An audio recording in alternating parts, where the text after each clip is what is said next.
Oh, Heather, I just wanted to confirm that you're okay with me recording. Right on. We just kind of went over that bigger picture of at any point in time we respect your confidentiality. Don't hesitate to let me know if you want me to pause the recording in any capacity. And I have something in chat. Can't seem to rename, so my pronouns are she, her, they, them until I figure this out. Thanks, Crystal. Awesome. Yeah, as far as I know, if you take your cursor and you put it over top of your name, you can like click it or right click it or left click it and then rename yourself. That's how I understand it. Okay. Yeah. Because I'm on an iPad, so maybe it's different. Fair. Totally fair. Yeah. Anyway, I'll try to figure it out. Thanks. Yeah, no problem. Can I rename you? I can rename you. Oh, the power. I think that's too much power for Michelle. She, her, they, them. Okay. Then that's good. Awesome. Oh, That's so funny, right? Such a relief. Yeah. You know, the book club, don't hesitate, folks, to all be off of mute. That's really fine. I'm really okay with us having a, dialogue that we're not really talking over each other, because I think everybody here is really good and respectful at that. So let's start with a smudge. My family, I'm sure you've seen them. They were so kind. They came down here with some wings and some lasagna for me. So if you see the screen come off, it might be because I'm trying to stuff my face. So I don't think I will be doing that. All right. Yeah, I got a big bit of smudge here today. Guess we're meant to have a big smudge. It's a lot better when we're in person, though, isn't it? Maybe we'll have that conversation about, what in person might look like for us. That said, I mean, people aren't comfortable. I totally understand. So yeah, I just want to start with a smudge.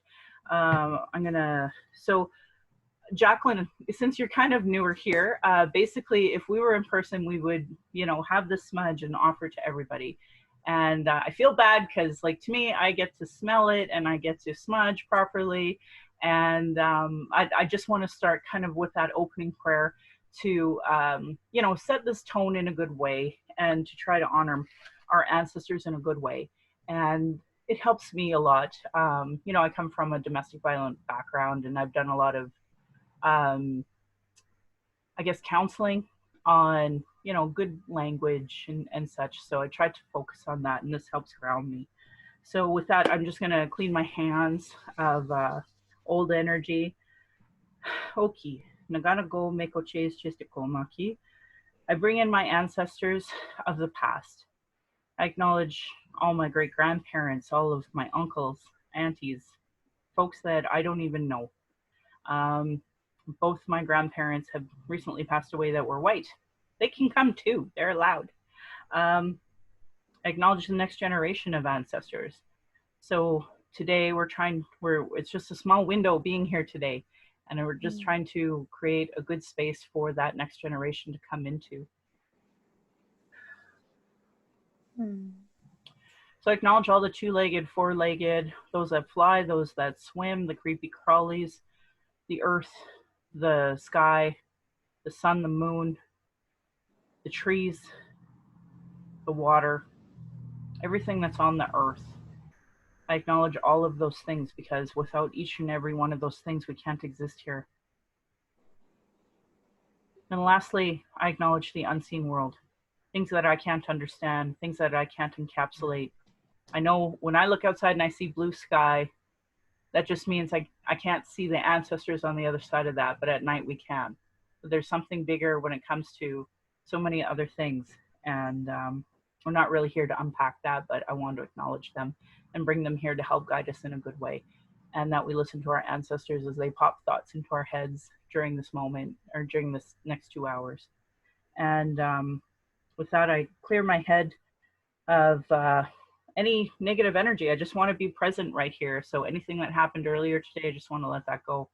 I want to hear good things. I want to see good things. I want to say good things. I want to speak from my heart. I want to put a little extra medicine on my heart because of my high blood pressure. I want to say thank you for my food and for my stomach and my body working good. I want to smudge off any old tar that I don't need anymore. And I offer a prayer for anybody who, has more to say that would like to say something more. Pray your own way. There's no wrong way to pray. All right, and I'll just let that burn out on our computer here. So welcome, everybody. Now, I don't know what you see, but I see Crystal on this side, then I see Rosemary, then I see Jacqueline, then I see Heather, and then I see Kat. So, yeah, that's what I see. But maybe we'll go Kat, Heather, Jacqueline, Rosemary, and Crystal, and we'll just start doing kind of a round of check-in and see how you're all doing. Hi, everyone. Hi, Jacqueline. Welcome. My name is Kat. I am a settler, artist, and person who works for social justice, I hope, I like to think. And I have been as part of this book club for about 1.5 years now, and I'm so grateful to be here. And I have taken it as a model for my own book club called Settlers Book Club, which takes place next Monday. And most of these other lovely folks join us there too. And you're welcome too. So just let me know and I'll send you some info. I'm doing okay, and I'm grateful to be here. A little pissed about what's excuse my language. I am angry about what's going on in Nova Scotia right now, but I guess we will maybe talk about that a little later. Awesome. Thanks, Kat. Thanks for checking in. Thanks, Kat. I thought you would talk longer and I could swallow my bite. Okay, I'm Heather. You're the settler. Sorry, Heather. I don't know, eh? I'm having a really, really good couple days. I'm feeling great lately.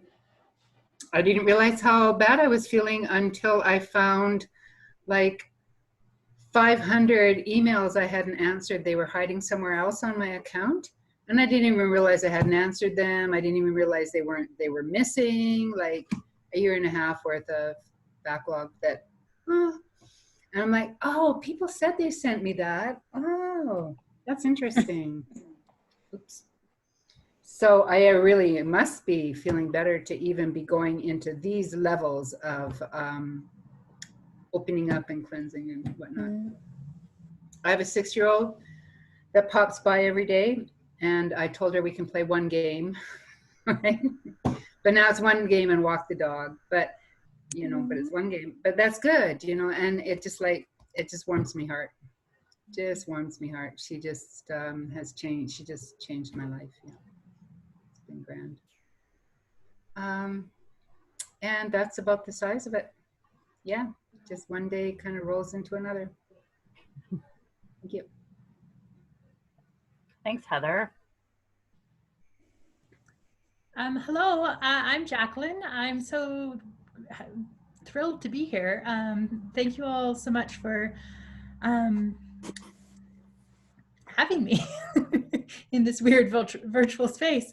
I'm a settler and I work in theater. I just finished doing my master's at the university, and now I'm just living my best unemployed pandemic life, and it's going pretty good so far. So yeah. I was part of a similar group to this when I lived in Winnipeg, and I really, really enjoyed it. So I was so thrilled to find out about this, and yeah, excited to be here. Well, welcome, Jacqueline. Do you identify as Indigenous? I only ask so that we give you space if you do. I do not. Okay, thanks.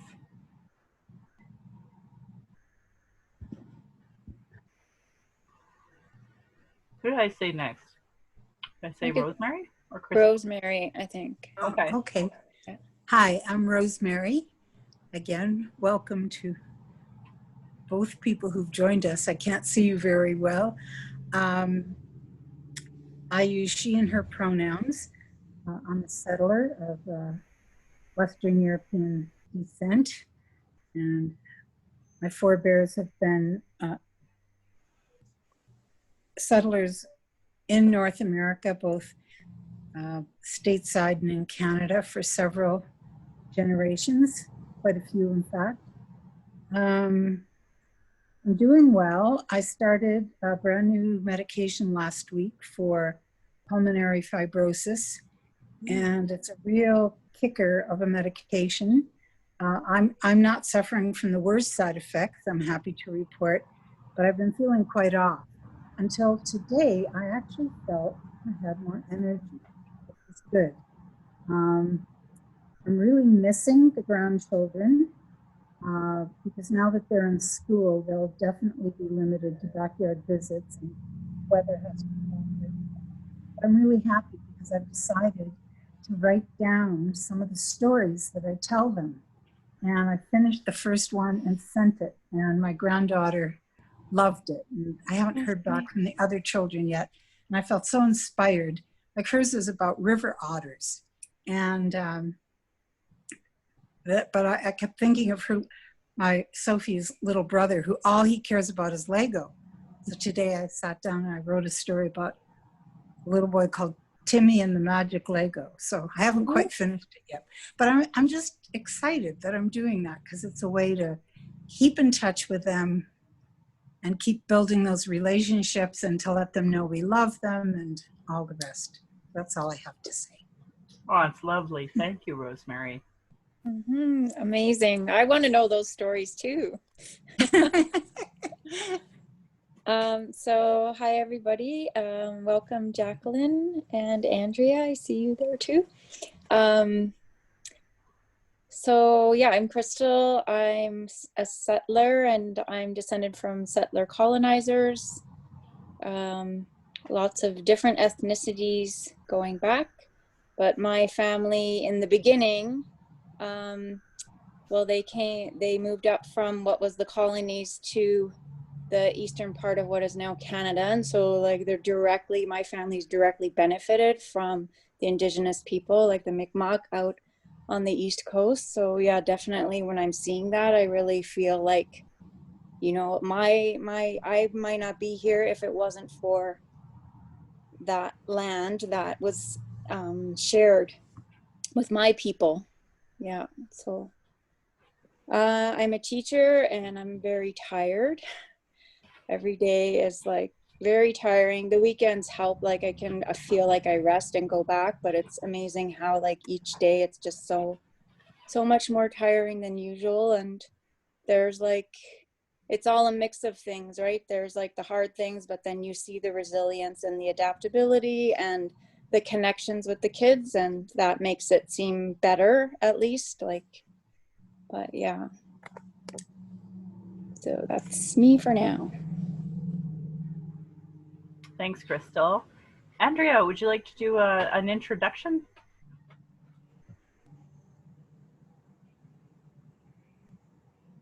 Oh, you're on mute. Oh, sorry. So Andrea, I've been here for about 5 years now, moved from Toronto, 2 teenage daughters. One of them is in her first year at university out east.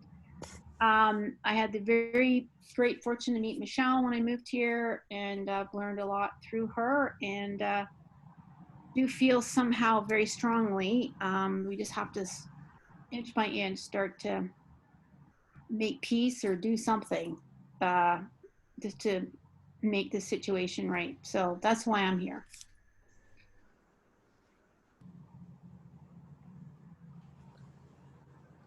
Thanks everybody for doing a round of introductions. So I have something I'm going to go on a tangent on later, but let's focus on the calls to action first. And my rant will eventually get there and you'll understand why as we go through this. So today we were going to focus on the calls to action that were specific to the Canada's Natural Museum. So I have this particular book. You know, not everybody has this book. But well, you know, other than my book club. But I do recommend it if you don't have this book, because I'll probably read from it, because I'm assuming a lot of folks one, don't have their copy in front of them, although some do, but that bigger picture that too, now that we're being recorded, there will be people that will be watching that won't have it necessarily.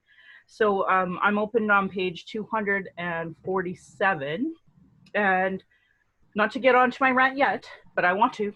I also have the entire series of the Truth and Reconciliation Commission. So I also have volume 4, a bit of that here. And it's more for the next state, or for the next calls to action in November, but kind of not. So we'll see if I get on that, onto that, on that rant or not. We'll see. In the meantime, to page 247, Canada's National Museums. The 1996 report of the Royal Commission on Aboriginal People made a specific recommendation to Canada's museums. Museums and cultural institutions should adopt ethical guidelines governing all aspects of collection, disposition, display, and interpretation of artifacts related to Aboriginal culture and heritage, including the following: involving Aboriginal people in drafting, endorsing, and implementing the guidelines, creating inventories of relevant holdings, and making such inventories freely accessible to Aboriginal people, cataloging and designing appropriate use and display for relevant holdings, repatriating, finally, on request, objects that are sacred or integral to the history and continuity of particular nations and communities, returning remains, human remains, to the family, community, or nation of origin on request, or consulting with Aboriginal advisors on appropriate disposition. Is that how you would say that word? Yep. Where remains cannot be associated with a particular nation. In the years that followed the Royal Commission report, museums across the country have implemented many of the recommendations. Many have worked with communities to repatriate human remains or cultural artifacts. For some institutions, consultation and collaborative partnerships with Aboriginal communities have become standard practice, and Aboriginal internships and other training opportunities have been established. Yet more is still needed, even as museums are faced with significant challenges in obtaining adequate and stable multi-year funding to properly support these critical initiatives. Over the past 3 decades, Canadian museums have used to tell the story of the nation's past with little regard for the histories of First Nation, Inuit, and Métis peoples, and are slowly transforming. Although dialogue between museums and Aboriginal people have improved substantially since the 1980s, the broader debate continues over whose history is told and how it is interpreted. Here, we focus on 2 national museums, the Canadian Museum on History, formerly the Canadian Museum of Civilization, and the Canadian Museum for Human Rights. As national public history institutions, they bear a particular responsibility to retell the story of Canada's past so that it reflects not only the diverse cultures, history, and experiences of First Nations, Inuit, and Métis peoples, but also the collective violence and historical injustices that they have suffered at the hand of the state. It is instructive to examine how these 2 public history institutions plan to interpret the history of Aboriginal peoples and address historic injustice in the upcoming years. So, the Canadian Museum of History. Appearing before the House of Commons Standing Committee on Canadian Heritage in June 2013, Mark O'Neill, President and Chief Executive Officer of the Canadian Museum of Civilization Corporation, acknowledged that many important aspects and milestones of Canadian history, including Indian residential schools, have been missing from the museum. Perhaps the most egregious, thank you. Egregious flaw in the Canadian Hall is the starting point. If you've been there, we will know that it's telling our national story begins not with the arrival of first people, but with the arrival of Europeans in the 11th century. Colonization as a term or concept is not mentioned in Canada Hall. This is something we intend to correct. Canadians made very clear to us during the public engagement process that the voices and experiences of First Peoples must have a place in the Canadian narrative, in Canadian history. Canadians want us to be comprehensive, frank, and fair in our representation of their history. They want us to examine both the good and the bad from our past. We are urged to foster a sense of national pride without ignoring our failings, mistakes, and controversies. In 2013, the Canadian Museum of Civilization and its partner, the Canadian War Museum, released a joint research strategy intended to guide the research activities at both institutions until 2023. Memory and commemoration is a key research theme. Objects include the presentation of competing and contentious history narratives of Confederation and the two world wars, and the use of selective commemorations to explore the concepts of myth, memory, and nation. The museums intend to present honestly but respectfully for public understanding issues of contention or debate through deliberate exploration of traumatic past. Examples are Africaville or Indian residential schools. Just double checking nobody's wanting in. Drawing on research showing that Canadians valued their personal and family connections to history, the Canadian Museum of History said that it intended to explore the realities of contemporary life for Canadian First Peoples, including cultural engagements with modernity, environmental change and globalization, evolving concepts of tradition, political mobilization, and new avenues of social expression, and the impact of rapid change in Canada's north, especially for Inuit. Other key research themes is First Peoples, with a particular focus on Aboriginal histories. The histories and cultures of Aboriginal peoples are central to all Canadians' understanding of their shared past. Respectful exploration of the interwoven, often difficult stories of Aboriginal and non-Aboriginal peoples is a responsible, timely contribution to contemporary Canada and to global understanding of Aboriginal peoples. There are 4 principal objectives in exploring and sharing Aboriginal narratives.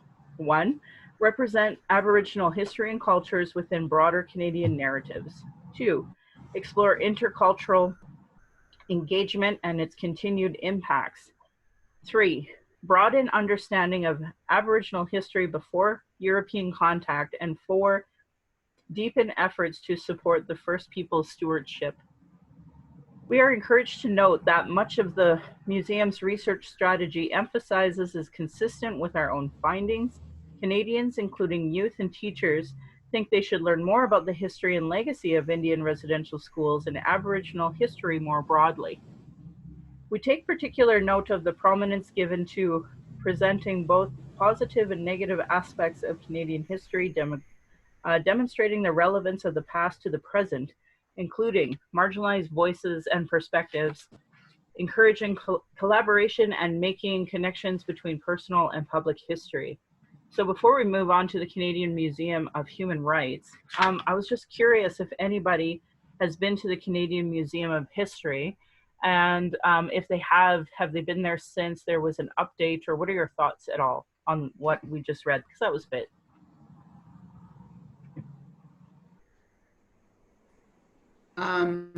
So my thoughts are, I went to the Canadian Museum of Civilization, and it has some artwork and it has some Indigenous stuff.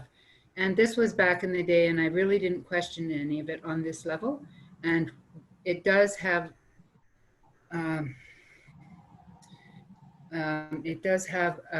Indigenous focus, but in a touristy kind of superficial way, is my memory. And I was flabbergasted when it was so important that it be changed to the Museum of History. And right away, at that point in time, even without ever meeting Michelle Robinson or having one single word with her, I was appalled that they were changing this, which included Indigenous peoples, to history, and I felt that it made Indigenous peoples as part of our past. And so I didn't even think of all of this other, how current and everything it was. I just felt that that was a real blatant, and I don't know what their reason for, why would they do that? Why did they even change it from civilization? It's, you know, and anyways, that's, and I went to the Museum of Human Rights, and it had a really nice red dress, really nice. It mentioned the red dress, it had Buffy St. Marie, it had different situations in that, but it also had about just as much space for the Holocaust. So, yeah. That's really interesting. Thank you, Heather. Did anybody else go to the museum? And Heather, you said way back in the day, so I'm assuming before all of this happened, so more of that colonial narrative, hey? Yeah, but well, I mean, but it wasn't that long. It was Harper, I'm sure, that changed it to history, right? It was Harper that changed the Museum of Civilization to the Museum of History, and he's the one that made the big apologies. So he apologizes out of one cheek and does this history thing out of the other. So yeah, really? It's true. Just kidding. Anybody else? I went just a few years ago after it became the Museum of History. And to be honest, I don't remember anything in regards to reconciliation. I remember the big hall with the totem poles and the different houses that you could enter. And I don't know what you know, there must have been another part of the museum that I missed, I guess. I don't know. Thanks, Rosemary. Anybody else? I've also been to the Museum of History. I can't remember if it was called History or Civilization. I also remember the Great Hall. I remember the Alex Janvier murals the most. Mhm. But yes, also don't remember too much about reconciliation. So it would be interesting to see if they've actually enacted all the things they said they were going to do here. Cool. Thanks, Kat. Anybody else? Do you know why they changed the name? I have no idea. They just changed the name in here. And I just know that they've been really criticized lately, and the Indigenous person that they hired to help them stepped down saying that they were racist. So, oh, I'm thinking of the Museum for Human Rights, though. I'm not thinking of the Canadian Museum of History. And that's in Ottawa, isn't it? Yes. Human rights? I think it's in Winnipeg. Human Rights is in Winnipeg, but Human Rights is, yeah. History Museum's in Gatineau, isn't it, in Quebec? Gotcha. Yeah, I haven't been to the Museum of History at all, or the Museum of Civilization, one or the other. I haven't been to either of them. Not 100% certain if it's in Ottawa, Gatineau, Hull, Quebec. I don't know. You walk over the bridge. Yeah, so it's in Hull. Yeah. Yeah. Gotcha. Yeah, Because, I haven't you know, been, because when I went to Ottawa, I was kind of busy. I mean, I did a ghost tour, but I didn't get a chance to go to the War Museum either. So yeah. I'm not sure what else is in the museum, but sometimes there are problems with the term civilization also, in terms of who is that term being applied to. Yeah, with So the assumption. I don't know what else is there. Sure. I really thought the implied assumption that, you know, until the Westerners came over, then there was civilization. And of course, that's insulting to Indigenous people, right? Samantha reminded me last night that Casey Eagle speaker told us that if before colonialism, we would have been one of the most, you know, advanced societies had it not been for the devastation of the genocide that continues to this day. So anybody else want to add about the Museum of History before I read on to the Museum for Human Rights? Or does anybody want to read a little bit? No, we like your voice. All right. Thanks for that. um, as a national public history institution, the new Canadian Museum for Human Rights in Winnipeg is mandated to explore the subject of human rights with a special but not inclusive reference to, or exclusive, I'm sorry, reference to Canada in order to enhance the public understanding of human rights, to promote respect for others, and to encourage reflection and dialogue. Speaking at the TRC Forum on the National Research Center in Vancouver in March of 2011, the president of the Canadian Museum for Human Rights and Chief Executive Officer Stuart Murray talked about the museum's vision for and role in national reconciliation. He emphasized the prominent role of the First Nation, Métis, Inuit advisors, as well as the Elders Advisory Council, the Aboriginal Youth Council, and the broader Aboriginal community in the planning and programs developed in the museum. I have a lot I'd like to rebuttal to that, but I'll keep reading first. Given the deep controversies that exist regarding the history of the Indian residential school system, it is perhaps not surprising that the CMHR was criticized by the Southern Chief Organization in Manitoba in June of 2013 after media reports from the museum would not label human rights violations against First Nations as genocide. From the Southern Chief Organization's perspective, the museum was sanitizing the true history of Canada's shameful treatment of First Nations. Stuart Murray issued a statement on July 26, 2013, clarifying the museum's position. In the museum, we will examine the gross and systemic human rights violations of Indigenous people. This will include information about the efforts of the Aboriginal community and others to gain recognition of these violations as genocide, and we will use that word. We will look at the ways this recognition can occur when people combat denial and work to break the silence surrounding such horrific abuses. We have chosen at present not to use the word genocide in the title for one of the exhibits about the experience, but we will be using the term in the exhibit itself when describing community efforts for this recognition. Historical fact and emerging information will be present to help visitors reach their own conclusions. While a museum does not have the power to make a declaration of genocide, we certainly encourage, through ongoing partnership with the Indigenous community itself, an honest examination of Canada's human rights history in hopes that respect and reconciliation will prevail. The museum signaled its intention to create opportunities for Canadians to engage in a small, much broader and long overdue public dialogue about the issue of genocide as it relates to Indian residential school system. The CMHR envisioned creating a public education venue for teaching all Canadians to think more critically about the history of human rights violations against Aboriginal people. Speaking about the forthcoming 2017 commemoration of Canada's Confederation, Murray observed that Canada's human rights record is not unblemished and that for many Aboriginal communities, it is not necessarily an event that warrants celebration. But by looking honestly and openly at our past and by engaging a diversity of voices and perspectives and by celebrating what has been accomplished to overcome these mistakes, we will serve to make our nation more united, more proud, and more just. We will use this anniversary to continue the journey of reconciliation.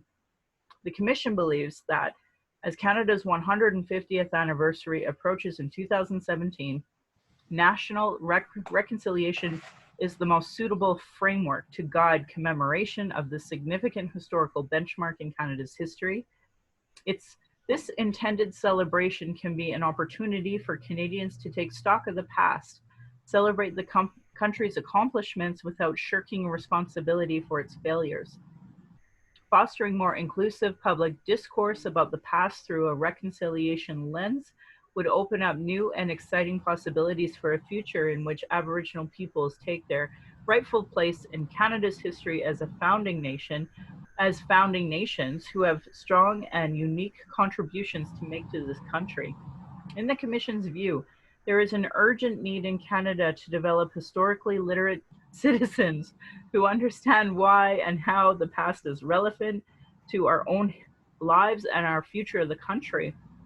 Museums have an ethical responsibility to foster national reconciliation and not simply telling one party's version of the past. This can be accomplished by representing the history of residential schools and the Aboriginal peoples in ways that invite multiple, sometimes conflicting perspectives, yet ultimately facilitate empathy, mutual respect, and a desire for reconciliation that is rooted in justice. The Canadian Museum of History and the Canadian Museum for Human Rights work collaboratively with First Nations, regional and local museums, and the Canadian Museums Association should take a leadership role in making reconciliation a central theme in the commemoration of the 150th anniversary of Canada's Confederation in 2017. It must be noted that although we have focused on national museums here, regional and local museums have a critical role to play in creating opportunities for Canadians to examine the historical injustices suffered by First Nation, Inuit, and Métis peoples, engaged in public dialogue about what has been done and what remains to be done to remedy this, and reflect on the spirit and the intent of reconciliation. Through their exhibits, education, outreach, and research programs, all museums are well positioned to contribute to educate for reconciliation. This brings us to the calls to action.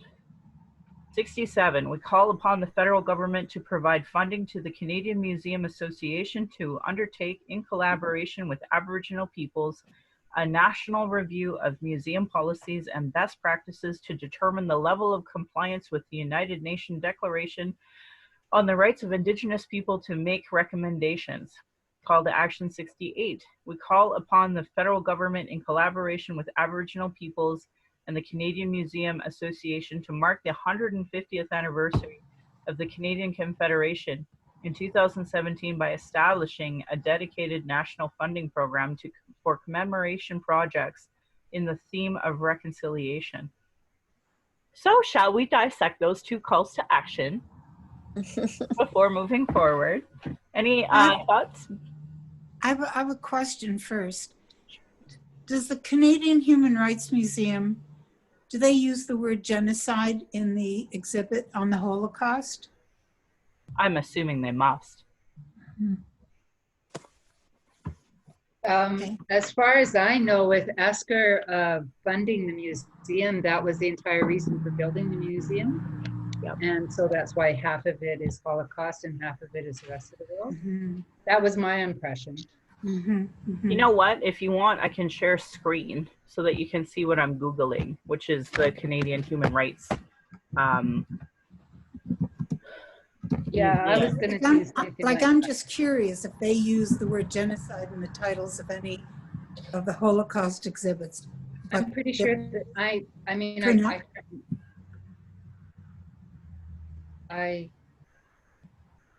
it's really, it's a very dramatic situation. They have you walk in through this 1930s living room with all this 1930s stuff, and it's just a very dramatized situation. Like, it isn't just facts, right? And then it's about one particular person, and then snippets about individuals.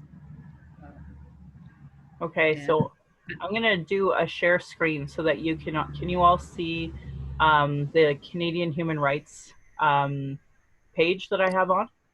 Yep. Yeah. Yes. Wow. Yeah, so you can see the first one, racism is loud, but anti-racism is loud too. People are trying to take action to figure the two out. So I wonder if I can move this. Articulating our rights. I'm not seeing the word genocide yet. See if I can see the word genocide yet. Don't see the word genocide yet. Still not seeing genocide.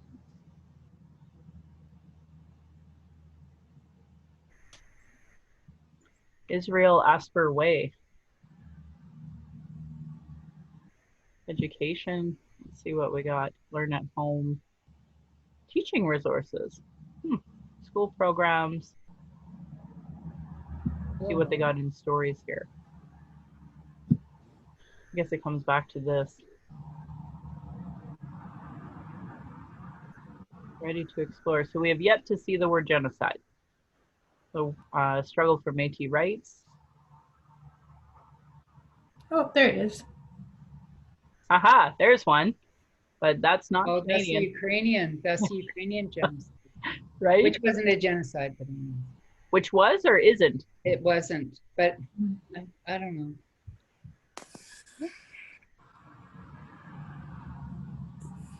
Flag for equality.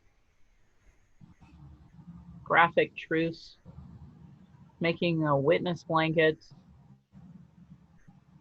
Indigenous fights for inclusion for veterans. Huh, us versus them. That would be interesting. Well, I'll have to go through this. But it's not like it's, oh, the stain of anti-Semitism. Doesn't say genocide on that yet. I'm sure it does in there, though. Language rights or human rights. I bet you the word genocide's in there. Oh, there's another genocide about Rwanda. Face of music, human rights in Canadian music. Women at war. Yeah, that's probably not very nice to go through. Rohingya, that's probably not nice to go through at all. So some of these ones were kind of like in a hall, and they kind of each had a window, like a booth kind of thing. Yeah. So what do you guys think that already we're on like page 2 of their stories, and you know, there's not really a section that talks about truth and reconciliation. It's just kind of like, you know, small stories. Ooh, 5 women all Canadians should know, but the red dresses are this there. is the window that had the dresses, right? Yeah, so but they had the red dresses, and so that was that, and yeah, and so then there's, you know, was there a headphone, or what was where did you get the story from? And yeah, but you know what's interesting? How they appropriated the red dresses. No, it is all about missing and murdered Indigenous women, and you see the red dresses are in a forest. But Heather, look at my point. 5 women all Canadians should know. It doesn't say anything Indigenous. It doesn't say anything about MMIW. Yeah. So they appropriated it. Well, their title doesn't match the dresses, that's for sure. You're right. But it does in the museum. In the museum, it's all about missing and murdered Indigenous women, but you know, the picture doesn't. Well, we could question them on that, right? Well, look at this one. So I know what this peace, friendship, and respect picture is, because that's the 2-row wampum belt. But would the average person have a clue? No, again. There's no overall framework of colonization as both an historical and contemporary process. Right? What is childhood denied? Oh, excellent. That's the residential schools, is childhood denied. So yeah, we know, but it doesn't say that. That's kind of my point, Heather. Like, you keep missing the point that they're appropriating us, our symbols, but they're never acknowledging it in any of the titles here. I think that what we're looking at aren't the exhibits. I'm not arguing with Michelle's point at all, but I think that these are stories that are maybe part of the website content, but not necessarily the exhibits. Not that I'm claiming the exhibits are any better titled, but. So I just wonder if I was like Black and I've seen some of this, how I would feel about this being used in that way as well. No, but even seeing it through your, you know, seeing it like you say, like I know what they're referring to, but they're being elusive in their reference, in their title. So that's no good.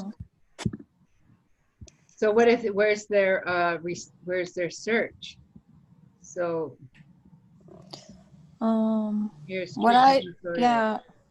I thought Rosemary's point was really good. Like, when I see this, it's all kind of just all these disparate pieces, but there's nothing to really make sense of like what is happening here. It's all just like this thing, one thing happened, and then this one thing happened. But like, what is going on? The context for it all. Yeah, there's no. Yeah, and truth and reconciliation is an umbrella for many of these things and they're not make it, you know, this presentation isn't making the connection.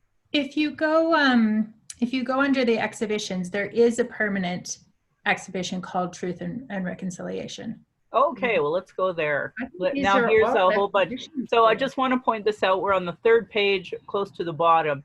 And now all of a sudden we have these things about reconciliation and Indigenous. Mhm. At least I know where I stand in Canadian Human Rights Museum, the last page. And it looks like only here do they show all of this one person's, you know, information. So, all right, let's go to exposition.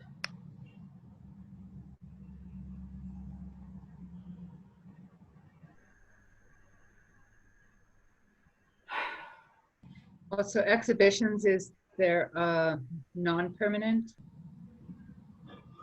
I think it's both permanent and the ones that rotate through. Mhm.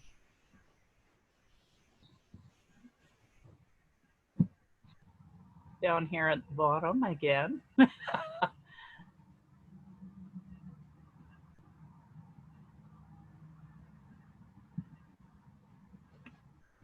Level 7. Oh, darn. I don't know if you guys have been there. That's really high up. Oh, it's beautiful. Yeah. Well, if you're afraid of heights, it's not beautiful. Have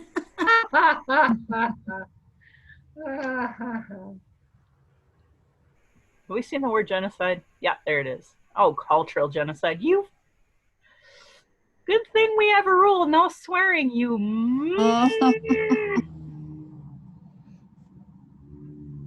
Such a nice way to erase genocide. Oh, we're going to talk about boxes and art. That's so nice of you. Ugh. Okay, I'm angry. Let's move forward to So don't go to the Museum of, I looked up why was the name changed. So don't go there if you're angry at this, because it's even. No, let's go there. You No, don't you go read it. there. It You was read it. really obnoxious. It was a CBC report. Let's It was 2012. They changed the name from history. They changed the name for the 150th anniversary to make the focus on Canadian Confederation. Yeah, that sounds like a Harper thing to do. I was gonna say that sounds about right for her. Because that's when Canada started. Was Yeah, it's on point for that guy. yeah. So so don't get mad at me. Nope. But anyways, that was appreciate what it said on We're not mad at you, I promise. We appreciate that. that was what it said on the CBC report regarding the name change. Man, oh man. Well, let's have a look at the actual Museum for Human Rights has problems now with sexual harassment. I know they have problems with racism. I was going to look that up, but it might be embedded in here.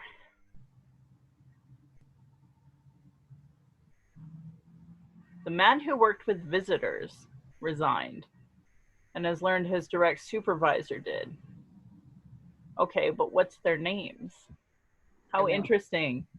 I want to see their names. No. Well, now we got a woman's name of who was harassed.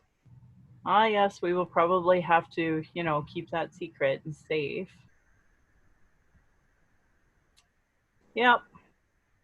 The report found that it was a manifestation of unconscious bias because the woman was Black and the man was Caucasian. She was treated as if she was responsible for her own harassment. Well, that sounds exactly like every place in Canada.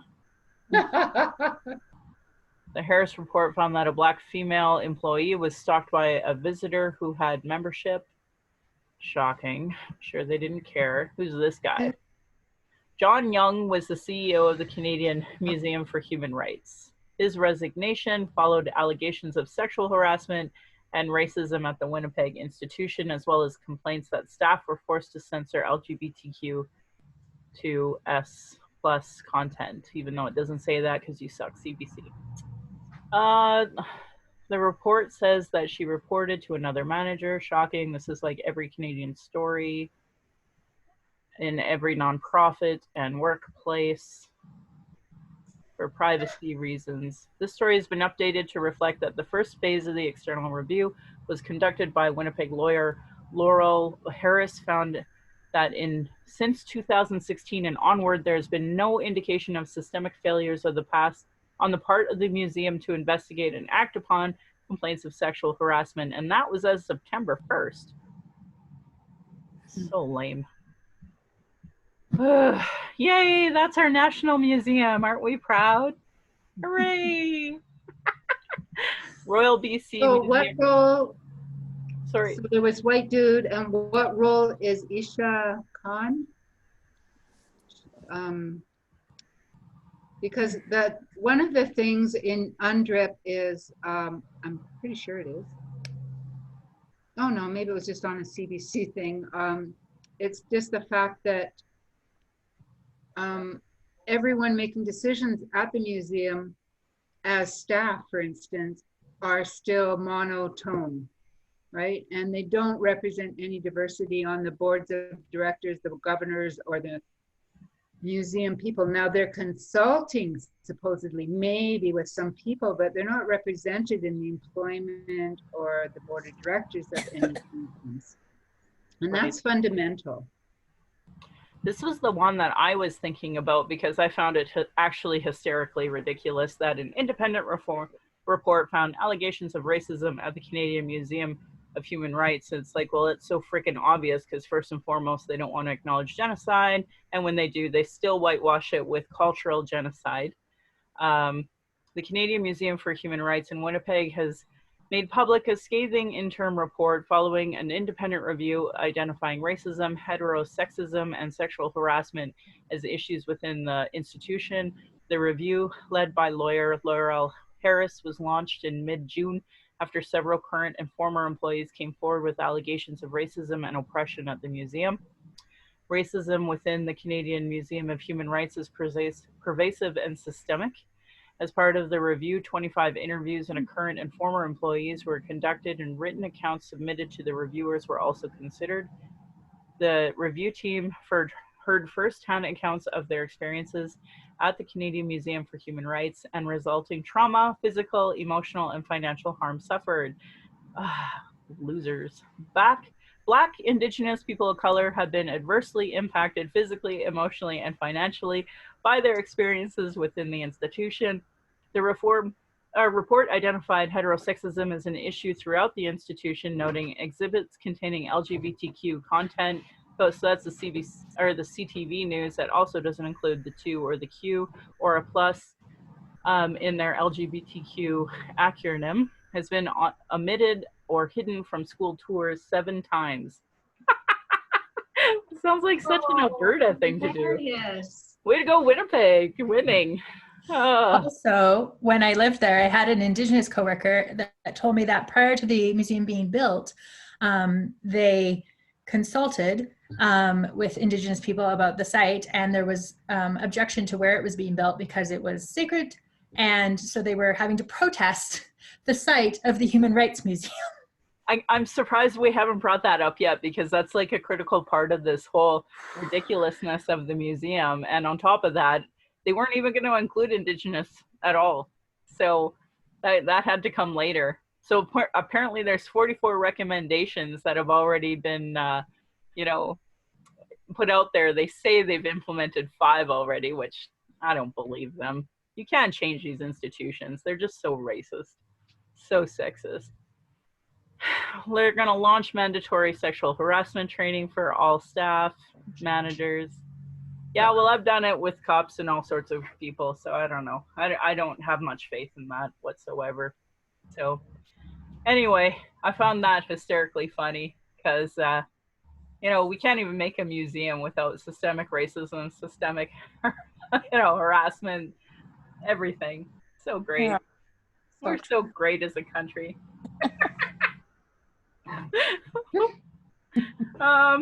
Okay. And you're laughing. It's Sorry. good to laugh. It's good to laugh. I don't know what else to do.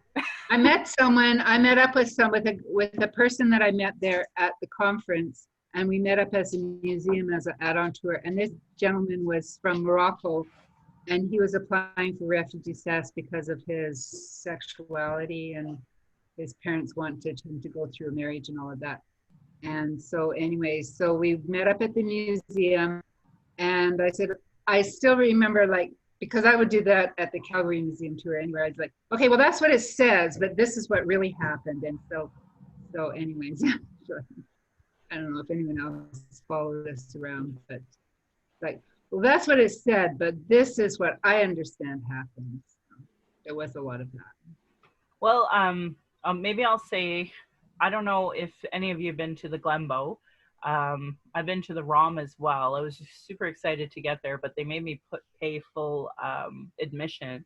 And so I reminded them that they're on native ground. They didn't like it, so I just paid my money and went in. But and now they apparently have changed it so that Indigenous can get free admission, which is good. But the Glenbow's always had that, and they have a curator there that I've been really lucky that anytime I need to go into the back, they'll let me, as long as I set it up in advance.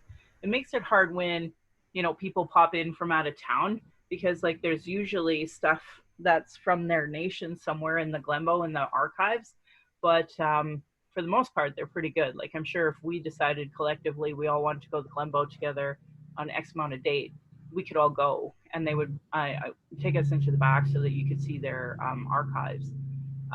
But I encourage everybody to do it anyway, with or without me. Like, just go, because it's I went on one of the tours, and it was absolutely phenomenal. Like, they've got 10 times as much stuff in the back as they do out front, and yeah. And then the knowledge of the person that was touring us was really fantastic. Excellent. And I encourage everybody, of course, to go to the Glenbow, because they did work with the Blackfoot elders to do a lot of that. It is really hard for a lot of Indigenous to go, because that's literally their relatives that are on the walls and such. So, and that's really problematic. They're closed now for renovation for years. Sorry? The Glenbow is closed for years now. My girlfriend, my co-worker, my neighbor worked there, and she was totally laid off. She worked there for like 20 years. So they're closed for renovations. Yeah, they're going to be redoing the whole center. They've got some big fancy plan. If y'all are interested, I could email it to you. But yeah, it's going to be a long time before we get to go back into the Glenbow. I had no idea. How did I not know this? They closed over COVID. So there was a big funding announcement last Christmas that I wouldn't have heard, except for Heather living next door to me. And so she was so excited because they got $1 bajillion over Christmas or somewhere around that time. And then they got their layoff notices. Jeez. Holy hell, that sucks. Yeah. I wonder if the person I normally would see is even there then. I haven't checked in, because, you know, COVID, I haven't even thought to check in with folks. Yeah. Holy. Okay. Anything else that anybody wants to share before I move on to the Canada's National Archives, sharing Aboriginal history versus keeper of state records? Can I ask a question? It might be a dumb one. Dumb questions. There was a conversation earlier about the word genocide, and what makes a genocide or not. And I don't know what that is. Like, what is the defining factor? Yeah, like, it's Googleable. Here, I'll do it right now. So, because then it's, because I'm sure there will be others who have never been at our book club who will ask the same question, who maybe will be seeing it for the first time on here. So, oh, I don't think I shared screen. Let me try that again. Let me share a screen so that you see what I see. Share screen. Share. Okay. Yeah, so the definition of genocide is clearly what Canada has done. And I don't know how, to this day, people even, you know, fight this. Genocide is genocide. So the deliberate killing of large groups of people, especially those of a particular ethnic group or nation. And there's even more here about the cultural significance. Here we go. Let's go to Wiki. And if somebody prefers something else, then we'll go to that after. So, but Wiki is pretty good because it really lays out the UN, definition. So, UN Genocide Convention. Hey, can you just go to that? That would really be helpful. Might have the oldest computer in Calgary. So. It's mine. Okay, so the killing a group of people, which they clearly did with, smallpox, and then the devastation of the buffalo, causing serious bodily or mental harm to a group of people. Well, they still do that today. Deliberately inflicting on the group's conditions life calculated to bring upon physical destruction in whole and part. Well, we've done a book called Clearing the Plains that really talks a lot about that decision to kill all the buffalo, but also to move all First Nations onto the small reses. And then with the Indian residential schools, of course, they experimented on us as well as, purposely starved us, gave us some medicines and some didn't on purpose. It was just Canadian policy to starve us. Imposed measures intended to prevent births within the group. Sterilizing Indigenous women has been a cornerstone, I guess you would say, of Canada's history. Forcibly transferring children from one group to another. Today, we have over 3 times the amount of kids in foster care than we did at the height of residential schools. And if you read the TRC calls to action, or not the calls to action, the series, they actually showcase perfectly the pipeline that was developed because of Indian residential school through child welfare. So far we're 5 for 5. Conspiracy to commit genocide. If you read the House of Commons archives, you will read the John A. Macdonald all the way to present of ways to punish Indigenous people for not complying was through starvation, through killing. If you didn't have your Indian pass, it was pretty much free to kill people. Arguably today it is. Tina Fontaine, Colton Boushie, I would argue the 2 Métis men that were just murdered. There's a young man from Siksika that will be in the news here shortly. Cindy Gladue, the missing and murdered Indigenous women. It just continues. Conspiracy to commit genocide. Literally today we have 2 fishermen from the Nova Scotia that were happy to do that. It's all over the social media. Direct and public incitement to commit genocide. Well, I would argue that's today. Attempt to commit genocide, yep. Complicity in genocide, yep. Anybody want to talk further about genocide in Canada? Well, I think, to me too, the very first line, intent to destroy in whole or in part. Yep. Just in that, you wouldn't even need to go into any of those, and that it hits every single one, right? So there's no, yeah. Yeah, and I just think, Michelle, Canadians in general, it's hard for them in their created narrative of who they are as Canadians. It's hard for them to say, oh yeah, we were part of, contributed to, did a genocide. It's hard for Canadians to come to terms with that.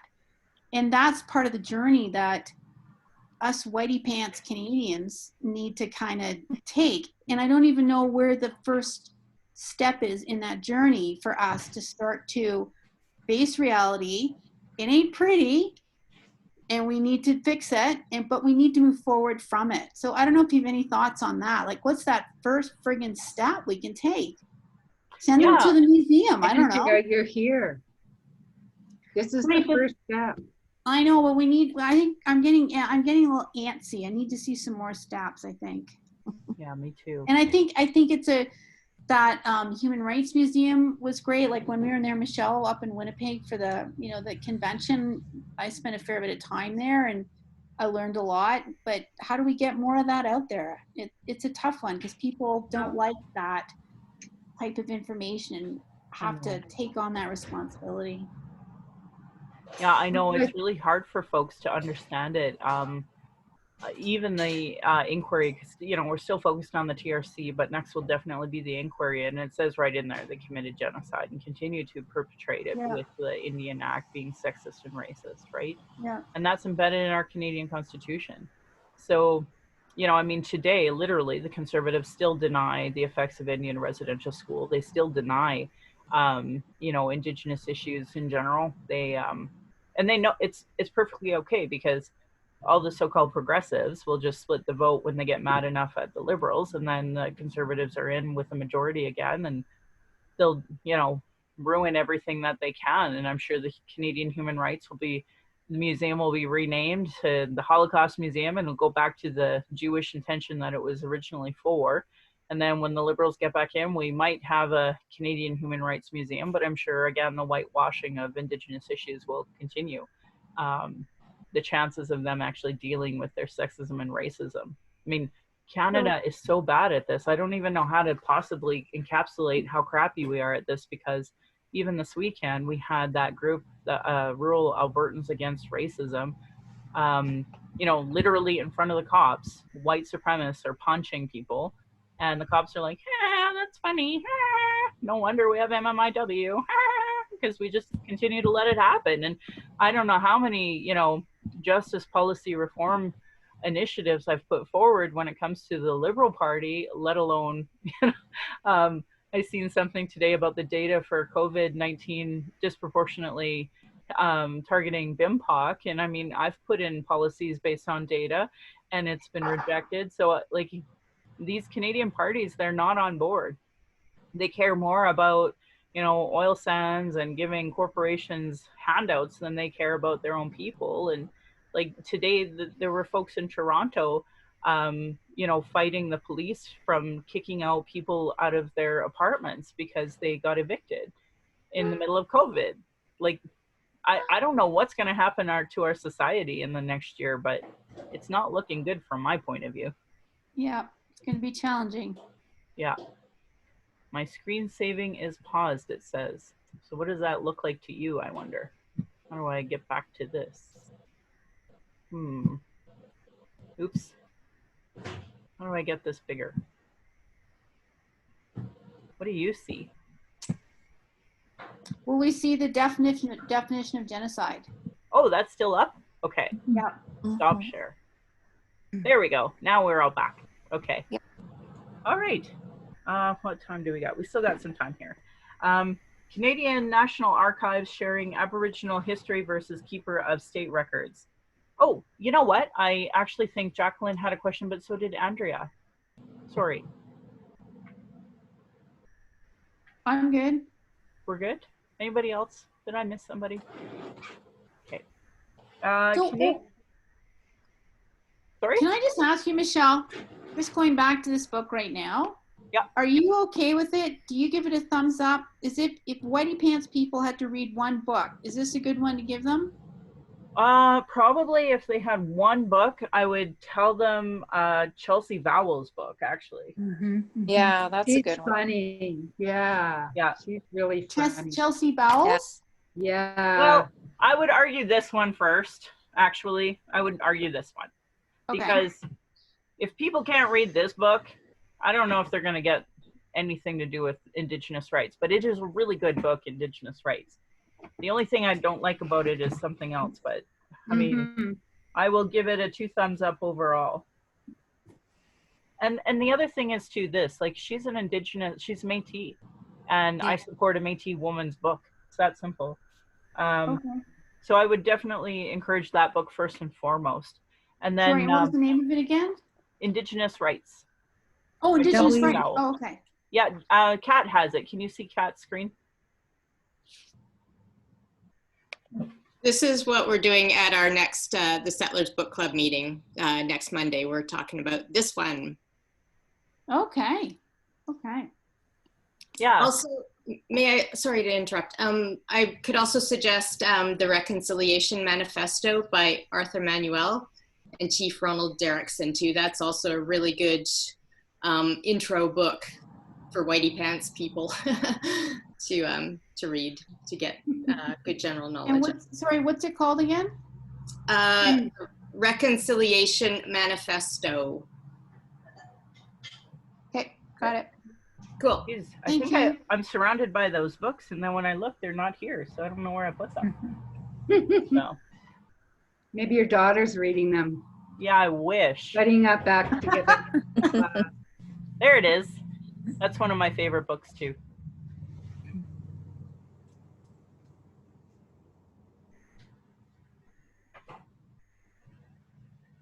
And Kat, like, don't hesitate to message Andrea and give her, or all of us, you know, any links or your name or your email contact in general, so that way, you know, we can continue that, because I think all of us here love to read, like, you know, 2 or 3 books, but I know I don't want to overwhelm people by meeting more than once a month. So, all right.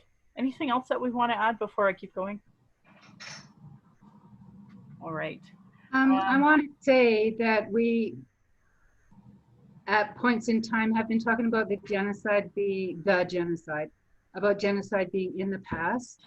And I'd just like to reiterate that I understand you as far as, so long as Canada still governs through the Act, is becoming more apparent to me and more solidified. But it's current, it's not a was or have had or used to commit genocide, because so long as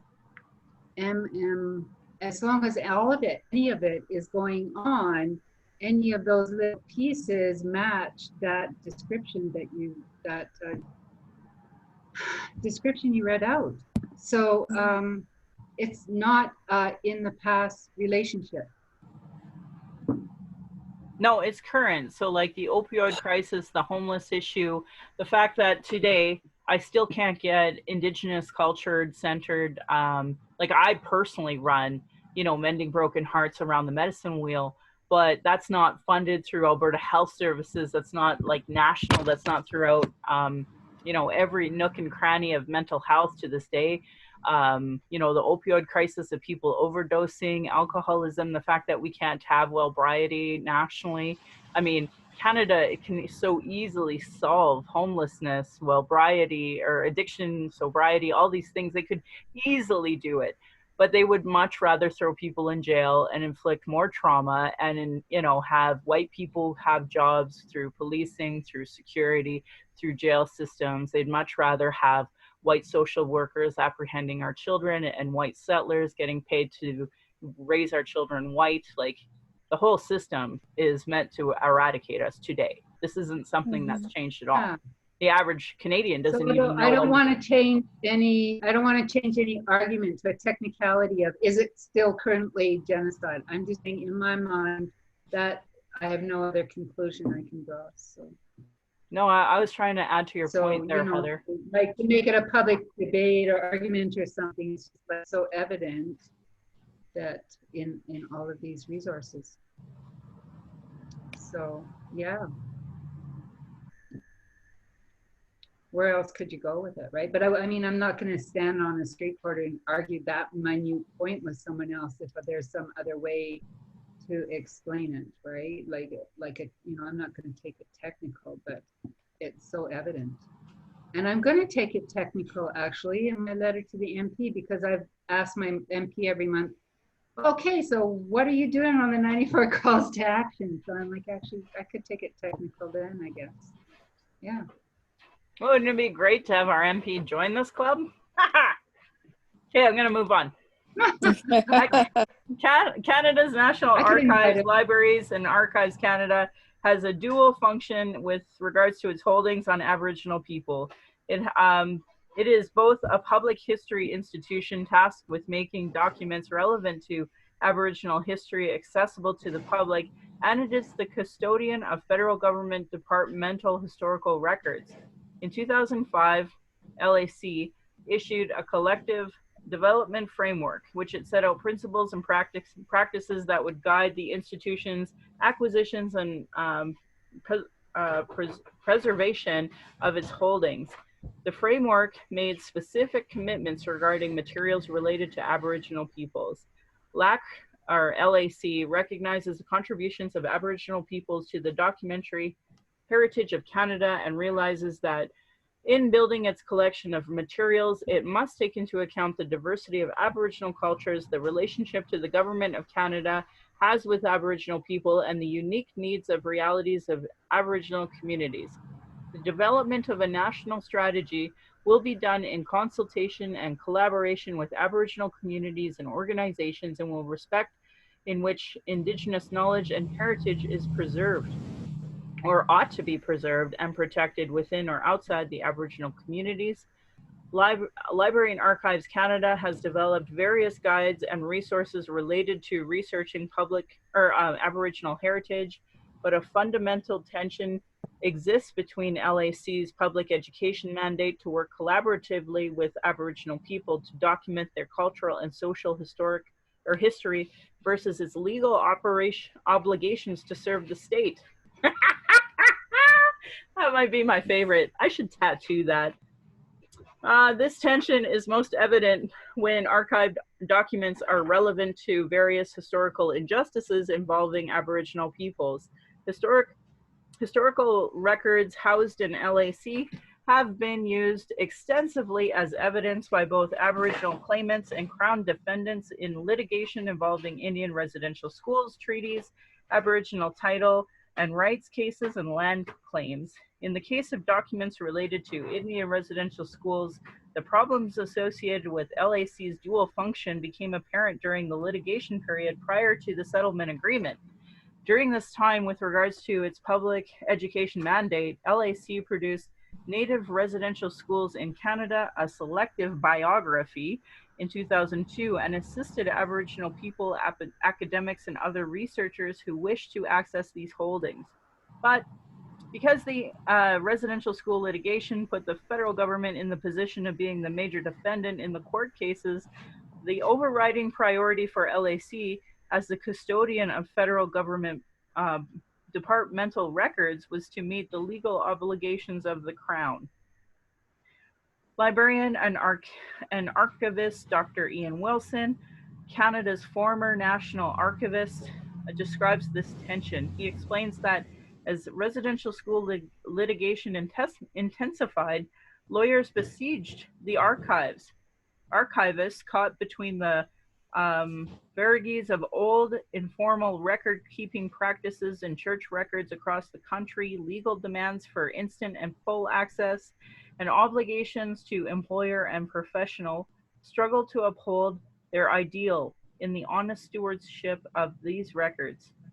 This process has tested the capacity for the archives and our professional ability to respond. These challenges did not end with the implementation of the 2007 settlement agreement. The TRC's own difficulties in gaining access to government records held in LAC demonstrated why state-controlled archives are not necessarily best suited to meet the needs of survivors, their families, and communities. By 2009, in terms of public education, LAC had partnered with the Legacy of Hope Foundation and the Aboriginal Healing Foundation on 2 exhibits.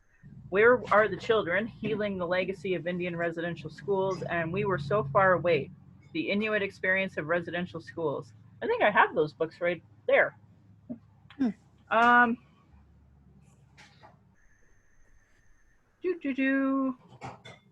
In 2010, LAC made an online funding aid available, conducting research on residential schools, a guide to the records of the Indian and Inuit Affairs Program, and related resources at Library and Archives Canada. In the spirit of reconciliation, LAC archivists, along with church archivists, brought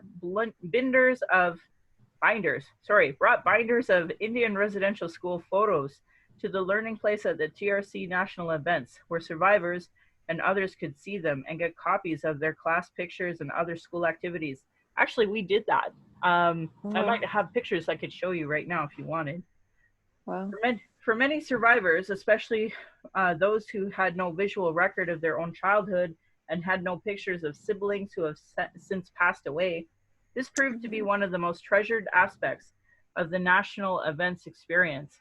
However, during this time, LAC Holdings and its role in complying with the federal government's legal obligations for document productions under the terms of the settlement agreement became a focus of court proceedings between the TRC and the government.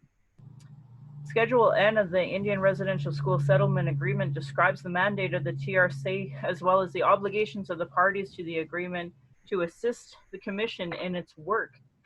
There is provisions that deals with the obligations of the parties to provide relevant records to the Commission. It states, in order to ensure the effectiveness of the Truth and Reconciliation process, Canada and the churches will provide all relevant documents to their possession and control and to the use of the Truth and Reconciliation Commission, subject to the private interests of an individual as provided by the applicable privacy legislation and subject to and in compliance with applicable privacy, blah, blah, blah, blah. Okay, let's move forward.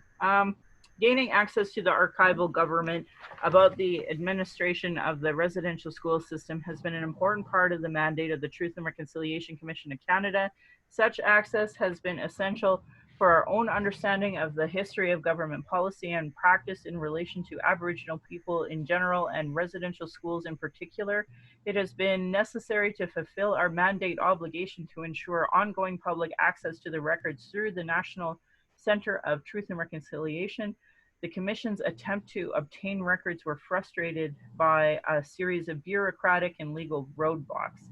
In April of 2012, the Commission was compelled to file a request for direction to the Ontario Superior Court of Justice regarding access to relevant federal records housed in the National Archives.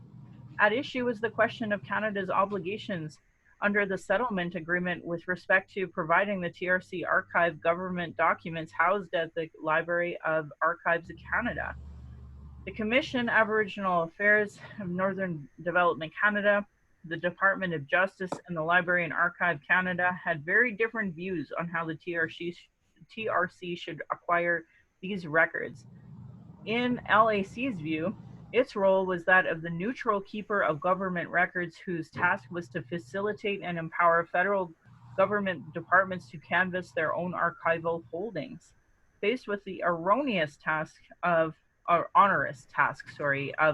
conducting its own research through LAC's vast holdings, Canada's position was that its obligation was limited to searching and producing relevant documents from the archive and semi-active files in various departments. The government's view became that the departments need to provide TRC only with departmental research status to access their archived documents at LAC so that the Commission could conduct its own research. The TRC's position was that Canada was obligated to produce all relevant documents, including that at LAC, and an additional obligation to provide the Commission with access to LAC in order to conduct its own research.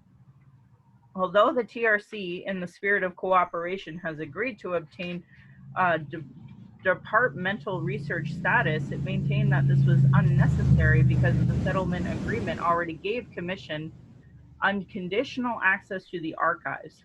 The end result was that Canada had effectively shifted the onus of its responsibility to produce LAC documents onto the TRC, because Canada's just a rock star like that. In rendering its decision in favoring the Commission, Justice Stephen Gouge ruled, in my view, the first paragraph of Section 11 sets out its obligation concerning documents in its possession or control. The main meaning of the language is straightforward. It is to provide all relevant documents to the TRC. The obligation in its unqualified language, unlimited by where the documents are located within the Government of Canada, nor is it an obligation limited to documents assembled by Canada for production or the underlying litigation. I therefore conclude that given their meaning, the language in Section 11 of Section N does not exclude documents archived at LAC from Canada's obligation to the TRC. In context in which the settlement agreement was created, provided further important support for that conclusion in several ways.